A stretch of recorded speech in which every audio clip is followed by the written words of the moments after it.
Hello everyone, welcome to a Feed the Beast tutorial. I'm Tyken, and today I'm going to show you a neat little exploit you can use using the router and barrel system. This should work with pretty much every mod pack, considering they all use the same factorization mod. Pretty much this allows you to duplicate items. Well, maybe duplicate's the wrong word, but it allows you to overwrite certain items. I noticed this completely by mistake. I'll explain a little bit, but let's just say you have enchanting books. Keep in mind, this only works on items that have the exact same ID number, but different features to them, such as enchanting books. They all have the exact same ID number. Now, just say you have a bunch of books that you don't really want, like Featherfall, Efficiency, but you want some unbreaking books. So first thing you do is you simply put your unbreaking book in there. And then you have all these other books, and what you do, just to show you all these are all different books, you simply place them in there one by one, and they all get put into the barrel. Let's get out of here. Now, when you empty out the barrel, you can see all of these are unbreaking.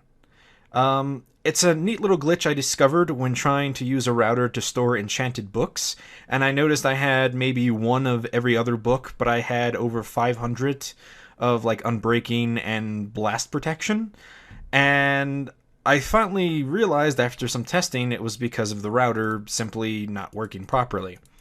Another trick you can do, these are the only two items I know offhand, are bees and books so far. So you use the identifier to identify the bees. For some reason, there we go. I was putting in the wrong slot.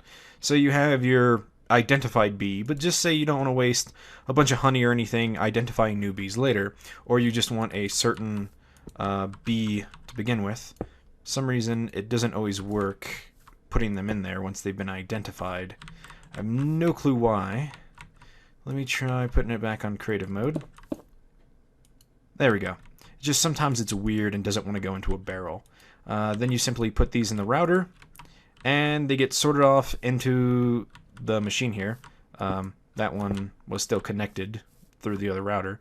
But now when you break them, you can see that you have 6 of your identified bees. And I know what you may be thinking. You're like, well, I generally don't like to cheat, so how is this helpful to me? Well, this is also useful because if you don't want your items accidentally sorted like I did, basically you won't get a bunch of the items you don't want or overwrite items you do need. So just say you have your bees in a sorting system and you decide to use a router.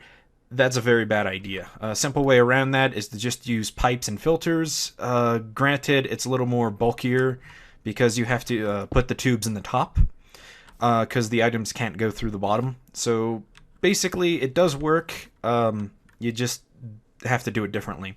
Anyway, I hope this all was very informational. I hope you all enjoyed it, and I'll see you guys later.